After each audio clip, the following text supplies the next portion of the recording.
ನನ್ನ ಖಾತೆಯನ್ನು ನನ್ನ ಇಲಾಖೆನ ಸಂಪೂರ್ಣ ತಿಳ್ಕೊಂಡ್ಮೇಲೆ ನಾನು ಮಾತಾಡ್ತೀನಿ ಅನ್ನೋ ಒಂದು ಮಾತನ್ನು ಹೇಳಿದ್ರಿ.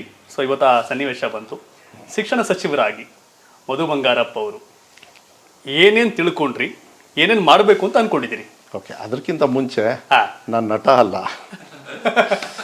2 ಪಿಕ್ಚರಲ್ಲಿ ಬೈ ಚಾನ್ಸ್ ಮಾಡಿದ್ದೆ. ಬಟ್ ಅದೇನು ಸುಮ್ಮನೆ ಇಲ್ವಲ್ಲ? ಬೈ ಚಾನ್ಸ್ ಅಂದೆ. ಒಂದು ಶಿವರಾಜ್ ಕುಮಾರ್ ಅವ್ರ ಜೊತೆಗೆ ಮಾಡೋ ಅಂದ್ರು, ಸುಮ್ಮನೆ ತಮಾಷೆಗೆ ಅಂತ ಹೇಳಿ ಮಾಡಿದ್ದು.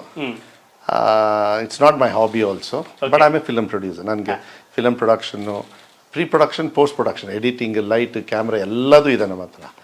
ಆ್ಯಕ್ಟಿಂಗ್ ಒಂದು ಮಾಡಿರಲಿಲ್ಲ ಅಷ್ಟೇ. ಪ್ಲಸ್ ಉಪೇಂದ್ರ ಅವ್ರ ಜೊತೆಗೆ ಒಂದು ನಾನು ಅವರು ಭಾಳ ಫ್ರೆಂಡ್ಸು, ಸಹಾಯ ಮಾಡ್ರಿ ಅಂತ ಹೇಳಿದೆ. ಅದು ಬಿಟ್ಟರೆ ನಾನು ಏನಿರಲಿಲ್ಲ. ಅದಾದಮೇಲೆ ಒಂದು ಫುಲ್ ಪಿಕ್ಚರ್ದು ಮಾಡಿದೆ. ಬಟ್ ನಮ್ಮ ತಂದೆ ತಾಯಿಯವರು ಅವರಿಗೋಸ್ಕರ ಮಾಡಿದ್ದು.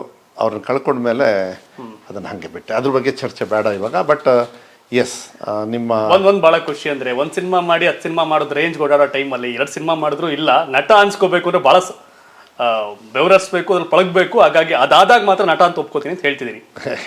ಅಲ್ಲ, ನಟ ಅನ್ನೋದಕ್ಕೆ ಅವ್ರದ್ದೇ ಆಗಿರ್ತಕ್ಕಂಥ ಒಂದು ಪ್ರೊಫೆಷನಲ್ಲು ಅದೆಲ್ಲ ಇರ್ತದೆ. ನನ್ನ ಹತ್ರ ಇಲ್ಲ ಇದೆ ಅಂಥದ್ದು ಪ್ರಶ್ನೆ ನಾನು ಹಾಕ್ಕೊಳ್ತಾ ಇಲ್ಲ. ಪರ್ಸ್ನಲಿ ನನಗೇನಿಲ್ಲ. ಬೇರೆಯವ್ರಿಗೆ ಅವಕಾಶ ಕೊಡಬೇಕು, ಆ್ಯಕ್ಟಿಂಗ್ ಮಾಡಿಸ್ಬೇಕು, ಫಿಲಮ್ ಪ್ರೊಡಕ್ಷನ್ ಮಾಡಬೇಕು, ಫಿಲಮ್ ಪ್ರೊಡಕ್ಷನಲ್ಲಿ ದುಡ್ಡು ಮಾಡಬೇಕು, ಕಷ್ಟ ಸುಖ ಅದರಲ್ಲಿ ನೋಡಬೇಕು ಅಂಥೇಳಿ ಆಸೆ. ಫಾರ್ ಎಕ್ಸಾಂಪಲ್ ಕಲ್ಲರ್ಲಿ ಹೋಗಿ ಅಂತೇಳಿ ಒಂದು ಪಿಕ್ಚರ್ ಮಾಡಿದೆ. ನಾನು ಮಾಡಿದ್ದು ರಿವಾರ್ಡಿಗೆ, ಬಟ್ ನನಗೆ ರಿವಾರ್ಡ್ ಜೊತೆಗೆ ಸ್ವಲ್ಪ ಅವಾರ್ಡು ಬಂದ್ಬಿಡ್ತು. ನ್ಯಾಷನಲ್ ಅವಾರ್ಡ್ ಬಂತು. ಅವಾಗ ಭಾಳ ಸಂತೋಷ ಆಯಿತು. ಅವಾಗ ಅರ್ಥ ಆಯಿತು, ನಾವು ಯಾವಾಗಲೂ ಅಷ್ಟೇ ರಿವಾರ್ಡ್ನ ನೋಡ್ಕೊಂಡು ಹೋಗ್ತೀವಿ. ಆ ಅವಾರ್ಡ್ದು ಆ ಘನತೆ ಗೌರವ ಏನು ಅಂಥೇಳಿ, ಅದು I think it's part of your life ಇರಬೇಕು. ಯಾಕೆಂದರೆ ರಿವಾರ್ಡು ಬೇಕಾಗತ್ತಿಲ್ಲ ಅಂದರೆ ಕಮರ್ಷಿಯಲ್ ಮೂವಿ ಮಾಡೋದು ಭಾಳ ಕಷ್ಟ. Regular other kind of critic up scale movies ಮಾಡೋದು ಕಷ್ಟನೇ. ಅದು ಏನಂದರೆ ಇಂಥದಕ್ಕೆಲ್ಲ ಏನಾಗ್ತದೆ, ಜನರು ಸ್ಪಂದನೆ ಮಾಡಬೇಕು.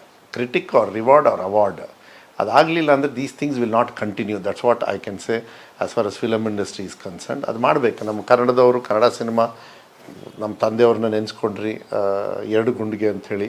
ಅವ್ರಿಗೆ ಎಷ್ಟು ಗುಂಡಿಗೆ ಇತ್ತೋ ಗೊತ್ತಿಲ್ಲ, ಆದರೆ ಬಂಗಾರಪ್ಪ ಅವ್ರ ಹೊಟ್ಟೆಲಿ ಹುಟ್ಟಿರೋ ಪುಣ್ಯ ಅಂತೂ ಇದೆ. ಅದರಲ್ಲಿ ಅವ್ರಿಗೆ ಎಷ್ಟಿರೋದು ಒಂದು 10% ಗುಂಡಿಗೆ ಇದ್ರೆ ಸಾಕು.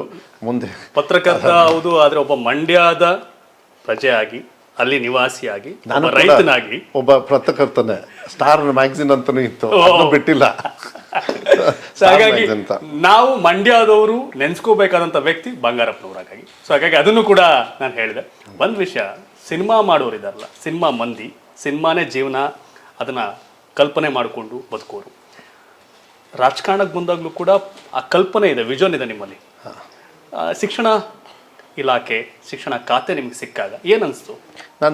ನನ್ನ ಕೆಲಸ ಕೊಟ್ಟಾಗ ಏನೇ ಆದ್ರೂ ನಾನು ಅದನ್ನ ನಿಭಾಯಿಸ್ತಕ್ಕಂಥ ಎಕ್ಸೆಪ್ಟೆನ್ಸ್ ತಗೊಂಡ್ಮೇಲೆ ಅದನ್ನ ಚಾಲೆಂಜಿಂಗ್ ಆಗಿ ತಗೊಳ್ತೀನಿ. ಚಾಲೆಂಜಿಂಗ್ ಅಂತಲೂ ನೋಡೋದಿಲ್ಲ, ಸುಮ್ಮನೆ ಹೆಜ್ಜೆ ಇಡ್ತಾ ಹೋಗ್ತೀನಿ. ಕಷ್ಟಗಳು ಬರ್ತವೆ, ಅದನ್ನು ಅನುಭವಿಸ್ಕೊಂಡು ಮುಂದೆ ಹೆಜ್ಜೆ ಇಟ್ಕೊಂಡು ಹೋಗೋದು ನನ್ನದೊಂದು ಸ್ವಭಾವ. ಅದು ಫಿಲಮ್ ಇಂಡಸ್ಟ್ರಿಯಲ್ಲೂ ಮಾಡಿದ್ದೀನಿ. ಐ ಆಮ್ ಅಗ್ರಿಕಲ್ಚರಿಸ್ಟು, ಅಡಿಕೆ ಬೆಳೆ ಮಾಡ್ತೀನಿ. ಇವತ್ತು ಕೂಡ ನಾನು ಇನ್ಕಮ್ ಟ್ಯಾಕ್ಸಲ್ಲಿ ಅಗ್ರಿಕಲ್ಚರಿಸ್ಟೇ ನಾನು. ಪ್ಲಸ್ ಅಫ್ಕೋರ್ಸ್ ಫಿಲಮ್ ಇಂಡಸ್ಟ್ರಿ, ಎಜುಕೇಷನಿಸ್ಟು ಅಂತ ಹೇಳಬೇಕು. ಬಿಕಾಸ್ ನಂದೊಂದು ಡೆಂಟಲ್ ಕಾಲೇಜ್ ನಂದು ಅಂದರೆ ನಮ್ಮ ತಂದೆಯವರ ಒಂದು ಮಾರ್ಗದರ್ಶನದ ಮೇಲೆ ಎಜುಕೇಷನ್ ಇನ್ಸ್ಟಿಟ್ಯೂಷನ್. ಪ್ಲಸ್ ಅದ್ರ ಜೊತೆಗೆ 10 ರೂರಲ್ ಏಡೆಡ್ ಶಾಲೆಗಳಿದ್ದಾವೆ. ಅದನ್ನು ಕೂಡ ನಾನು ಇದನ್ನ ಇವತ್ತು ಚರ್ಚೆಗೆ ತಗೊಂಬರ್ತೀನಿ. ಯಾಕಂದರೆ ಅದು ಹೆಂಗೆ ಉಳಿಸ್ಕೊಳ್ಬೇಕು ಅನ್ನೋದು ಒಂದು ದೊಡ್ಡ ಚಾಲೆಂಜಿಂಗ್ ಆಗುತ್ತೆ against my own department, that is education department, which is going to be brighter. ಇನ್ನು ಮುಂದೆ ಚೆನ್ನಾಗಾಯಿತು ಅಂದರೆ ಇಂಥ ನಮ್ಮ ಏಡೆಡ್ ಶಾಲೆಗಳಿಗೆ ಸ್ವಲ್ಪ ಹೊಡೆತ ಬೀಳುತ್ತೆ. ಅಂದರೆ ಅರ್ಥ ಎಜುಕೇಷನ್ ಗೌರ್ಮೆಂಟ್ ಶಾಲೆಯಲ್ಲಿ ಚೆನ್ನಾಗಾಗಬೇಕು ಅಂತ ಉದ್ದೇಶದ ಮೇಲೆ ನಾನು ಹೇಳ್ತಾ ಇರೋದು. ಇವಾಗ ನಾನು ಹೇಳ್ತೀನಿ, ಎಜುಕೇಷನ್ ಡಿಪಾರ್ಟ್ಮೆಂಟು, ನಾನು ಚುನಾವಣೆಯಲ್ಲಿ ತುಂಬ ಸತಿ ಸೋತಿದ್ದೆ ಜಾಸ್ತಿ. ಸೋಲ್ ಅನುಭವ ನನಗೆ ಚೆನ್ನಾಗಿ ಗೊತ್ತಿದೆ. ಇನ್ಮೇಲೆ ಹೆಂಗೆ ಸೋಲ್ಬಾರ್ದು ಅಂಥೇಳಿ ಗೊತ್ತಿದೆ. ನನ್ನ ಇಲಾಖೆಯಲ್ಲೂ ಕೂಡ ಹೆಂಗೆ ಸೋಲ್ಬಾರ್ದು ಅಂಥೇಳಿ ಸ್ವಾಭಾವಿಕವಾಗಿ ಅನುಭವದ ಮೇಲೆ ಬರ್ತದೆ. ಗೆದ್ದಿರೋದು 2ನೇ ಸತಿ ಅಷ್ಟೇ. ಒಂದು ಬೇರೆ ಪಕ್ಷದಲ್ಲಿದ್ದೆ, ಇವತ್ತು ಕಾಂಗ್ರೆಸ್ ಪಕ್ಷಕ್ಕೆ ಬಂದೆ. ನಮ್ಮ ತಂದೆಯವರು ರಾಜ್ಯದ ಮುಖ್ಯಮಂತ್ರಿ ಆಗಿದ್ದು ಕಾಂಗ್ರೆಸ್ ಪಕ್ಷ. ನಾನು ಯಾವತ್ತೂ ಇದ್ದಿದ್ದು ಬಂಗಾರಪ್ಪ ಅವ್ರ ಪಕ್ಷ. ಬಂಗಾರಪ್ಪ ಅವರು ಎಲ್ಲ ಪಕ್ಷಕ್ಕೂ ಹೋಗಿದ್ದಾರೆ, ಎಲ್ಲ ಪಕ್ಷನೂ ಸೃಷ್ಟಿನೂ ಮಾಡಿದ್ದಾರೆ. ಅವ್ರಿಗೆ ಆ ಕೆಪಾಸಿಟಿ ಇತ್ತು. ನಾನು ಅವ್ರ ಮಗ ಅಷ್ಟೇ. ಅವ್ರ ಕೆಪಾಸಿಟಿ ಅಂತೂ 100% ಇಲ್ಲ. ಅವ್ರ ಮಾರ್ಗದರ್ಶನದಲ್ಲಂತೂ 100% ನಡ್ಕೊಳ್ಳೋದಕ್ಕೆ ನಾನು ಪ್ರಯತ್ನ ಪಡ್ತೀನಿ. ನನ್ನ ಜೀವನದಲ್ಲಿ ಯಾಕೆಂದರೆ ನಾನು ಕೂತ್ಕೊಂಡು ನಿಮ್ಮ ಹತ್ರ ಮಾತಾಡ್ತಾ ಇದ್ದೀನಿ ಎಜುಕೇಷನ್ ಮಿನಿಸ್ಟರ್ ಆಗಿ ಅಂತ ಹೇಳಿದರೆ, ಶಾಲಾ ಶಿಕ್ಷಣ ಸಚಿವನಾಗಿ ನಾನು ಮಾತಾಡ್ತಾ ಇದ್ದೀನಿ ಅಂತ ಹೇಳಿದರೆ ಅದಕ್ಕೆ ನಾನು ಬ್ಯಾಕ್ಗ್ರೌಂಡ್ ಕೊಡಲೇಬೇಕಾಗತ್ತೆ. ಬಂಗಾರಪ್ಪ ಅವ್ರ ಪಕ್ಷದಲ್ಲಿದ್ದು, ಅವ್ರು ಕೊನೆ ದಿವಸದಲ್ಲಿ JDS ಪಕ್ಷದಲ್ಲಿದ್ದರು.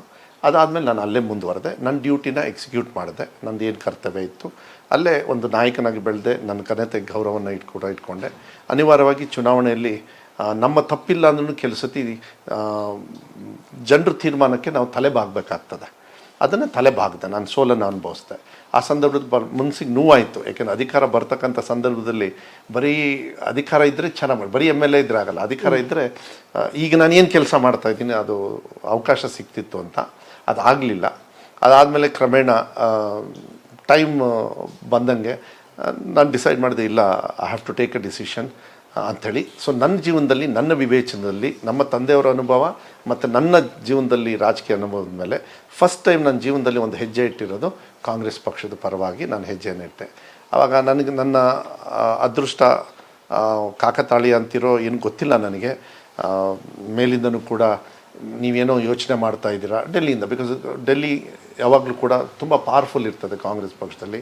ಅವ್ರ ಕಡೆಯಿಂದ ಹಿರಿಯರೆಲ್ಲ ಕೇಳಿದರು, ನಮ್ಮ ತಂದೆಯವ್ರ ಸ್ನೇಹಿತರೆಲ್ಲ ಇದ್ದಾರೆ ಅಲ್ಲಿ. ಆಮೇಲೆ ನಾನು ಇಲ್ಲ ಅದನ್ನ ಯೋಚನೆ ಮಾಡ್ತಾ ಇದ್ದೀನಿ ಅಂತ. ಅದಾದಮೇಲೆ ಮಾನ್ಯ ಸಿದ್ದರಾಮಯ್ಯರು, DK ಶಿವಕುಮಾರ್ ಅವರ ಮಾರ್ಗದರ್ಶನದ ಮೇಲೆ, ಅವರ ಸಹಕಾರದಿಂದ, ಅವರ ನೇತೃತ್ವದಲ್ಲಿ ಪಕ್ಷ ಸೇರಿಕೊಂಡೆ ಹುಬ್ಬಳ್ಳಿಯಲ್ಲಿ. ಕೋವಿಡ್ ಟೈಮ್ ಇತ್ತು, ಬರೀ 200 ಜನರನ್ನ ಪರ್ಮಿಷನ್ ಕೊಟ್ಟಿದ್ದರು. ಅನಿವಾರ್ಯವಾಗಿ ಒಂದು 7,000 ಜನರು ಬಂದ್ಬಿಟ್ರು ಅವತ್ತು. ಆದರೆ ಒಳ್ಳೆ ಕಾರ್ಯಕ್ರಮ ಆಯಿತು, ಅಲ್ಲಿಂದ ಪಕ್ಷ ಸೇರ್ಪಡೆ ಆದೆ. ಹುದ್ದೆಗಳನ್ನು ಕೊಡಲಿಕ್ಕೆ ಕಷ್ಟ, ಯಾಕೆಂದರೆ ದೊಡ್ಡ ಪಕ್ಷ. ಅದಾದಮೇಲೆ ವೈಸ್ ಪ್ರೆಸಿಡೆಂಟ್ ಕೊಟ್ಟರು ರಾಜ್ಯದ್ದು. ಅದಾದಮೇಲೆ ಪ್ರಣಾಳಿಕೆಯ ಉಪಾಧ್ಯಕ್ಷನಾಗಿ ಮಾಡಿದರು. ಇವತ್ತೇನಾರು ನಾವು ಇಲ್ಲಿ ಕೂತ್ಕೊಂಡಿದ್ದೀವಿ ಅಂದರೆ ಪ್ರಣಾಳಿಕೆಯಲ್ಲಿ ಇರ್ತಕ್ಕಂಥ ಗ್ಯಾರಂಟಿಗಳು. ಅದಾದಮೇಲೆ ಅದ್ರದ್ದು ಕೂಡ ಚರ್ಚೆ ಮಾಡ್ತೀನಿ. ಅದಾದಮೇಲೆ ನನಗೆ OBC ಪ್ರೆಸಿಡೆಂಟ್ ಮಾಡಿದ್ರು, ಹಿಂದುಳಿದ ವರ್ಗದ ರಾಜ್ಯ ಘಟಕದ ಅಧ್ಯಕ್ಷ. ಭಾಳ ದೊಡ್ಡ ಸ್ಥಾನ ಅದು. ನನ್ನ ಕೆಲಸವನ್ನು ರಾಜ್ಯ ಮಟ್ಟದಲ್ಲಿ ಟೂರನ್ನು ಮಾಡಿ ಅವಕಾಶ ಕೊಟ್ಟು ನನ್ನ ಕೆಲಸವನ್ನು ನಾನು ಮಾಡ್ತಕ್ಕಂಥ ಅವಕಾಶ. ಅದಾದಮೇಲೆ ACC ಮೆಂಬರ್ ಮಾಡಿದ್ರು, ಚುನಾವಣೆ ನಿಂತ್ಕೊಂಡೆ.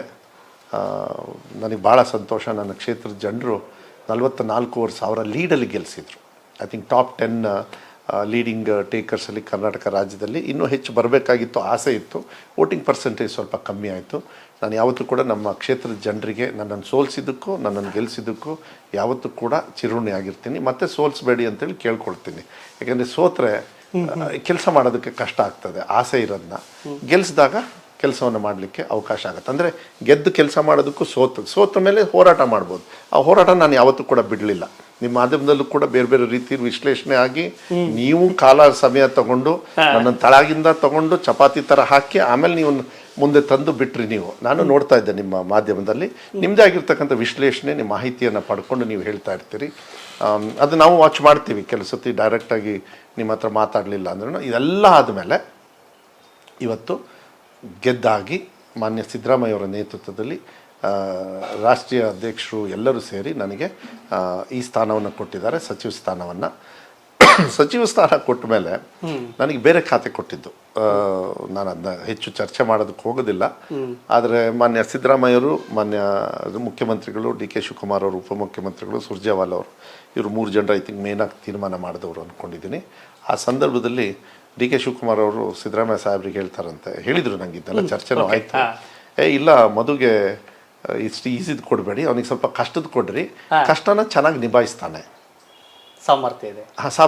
ಸಾಮರ್ಥ್ಯ ಇದೆ ಅಂತ ಮೇಲೆ ಅಲ್ಲಿಗೆ ಅರ್ಥ 2 ಭಾಗ. ಯಾಕೆಂದರೆ ಇಂಟರ್ವ್ಯೂಗೆ ಪೀಠಿಕೆನೇ ಅದು. ಸೊ ನನ್ನ ಇಲಾಖೆಯಲ್ಲಿ ತುಂಬ ಸಮಸ್ಯೆ ಇದೆ. ಸೆಕೆಂಡ್, ಭಾಳ ಸಂತೋಷ, ನಮ್ಮ ಲೀಡರ್ಸು, ನಮ್ಮ ನಾಯಕರುಗಳು ನನ್ನ ಮೇಲೆ ವಿಶ್ವಾಸ ಇಟ್ಟಿದ್ದಾರೆ, ಮಧು ನಿಭಾಯಿಸ್ಬೋದು ಅಂತೇಳಿ. ಸೊ ಈಗ ನಾನು ಹೆಜ್ಜೆ ಇಡೋಕ್ಕೆ ಸ್ಟಾರ್ಟ್ ಮಾಡಿದ್ದೀನಿ. ಅದನ್ನು ಕನ್ಕರೆನ್ಸ್ ಕೊಟ್ಟಿದ್ದು ಮಾನ್ಯ ಸುರ್ಜೇವಾಲಾ ಅವರು. ಕರೆಕ್ಟು, ನಾನು ಹೋಗ್ತೀನಿ, ಮದುಗೆ ಸ್ವಲ್ಪ ಕಷ್ಟದ ಕೊಡ್ರಿ, ಅವ್ನು ಚೆನ್ನಾಗಿ ಮಾಡ್ತಾನೆ ಅಂತೇಳಿ. ಸೊ ಕಷ್ಟದ ಕೊಟ್ಟಿದ್ದಾರೆ.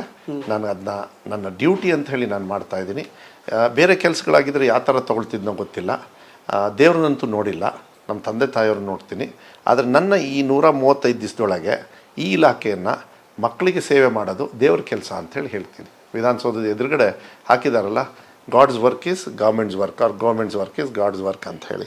ನನಗನ್ಸುತ್ತೆ ಇದು ನಿಜವಾಗ್ಲೂ ಇರ್ತಕ್ಕಂಥ ದೇವ್ರ ಕೆಲಸ ಏನು ಅಂತ ಹೇಳಿದರೆ, ಮಕ್ಕಳಿಗೆ ಈ ಕೆಲಸವನ್ನು ನಾನು ಏನು ಸೇವೆಯನ್ನು ಮಾಡಲಿಕ್ಕೆ ಅವಕಾಶ ಕೊಟ್ಟಿದೆ ಅದಕ್ಕೆ ಇದನ್ನು ನ್ಯಾಯಬದ್ಧವಾಗಿ ನಾನು ಮಾಡಬೇಕು. ನ್ಯಾಯಬದ್ಧವಾಗಿ ಮಾಡ್ತೀನಿ ಅಂತೇಳಿ ವಿಶ್ವಾಸ ಇದೆ. ಕಷ್ಟ ತಗೊಂಡು ಮಾಡಬೇಕಾಗತ್ತೆ. ಒಂದು ಹೋರಾಟದ ಇಂಟರ್ನಲ್ ಹೋರಾಟದ ಮನೋಭಾವನೆಯಲ್ಲಿ ಮಾಡಬೇಕಾಗುತ್ತೆ. ಅದನ್ನು ಭಾಳ ಸಂತೋಷದಿಂದ ಮಾಡ್ತಾಯಿದ್ದೀನಿ. ತೃಪ್ತಿನೂ ಕೂಡ ತಂದಿದೆ.